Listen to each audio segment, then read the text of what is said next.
Короче, таңертең қалада шаруамыз болды да, ары қарай Құлсарайға кетуіміз керек. Сол үшін кешке қарай ауылдан шығып кеткенбіз ғой. Әбден жайырақ шығып тұрық қой біздер де.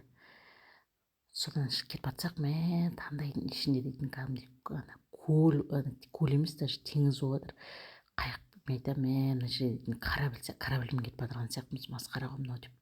Кетіп жатсақ, қасқа жолдың бәрі тесіліп қалған, мына жерде дейтін газель түсіп кетті. В общем, мына газель дейтін андай не қой, ешкі, сондай уақ жандық тиеп жатыр екен да.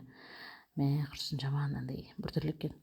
Сонымен кетіп жатыр едік, мына жерде адамдар айтқан ғой бізерге, короче, осындай судың тониктері бар, соның бер жағында бал бар бұзылған, сол балдың бер жағында сары лентамен байланған андай бір қазық бар, соның қасынан өтіңдер, ол жерде андай не емес, жол тесілмеген, сол жермен өтіңдер деген ғой. Біздер дейтін білмеймін, далаға лағып кеткенбіз ғой.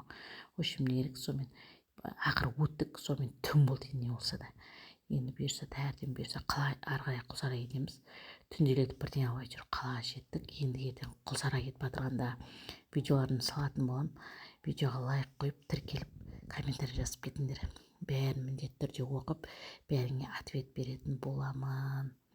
Осылай түнделетіп жүрген біздер ма тек қана, тағы барсыңдар ма?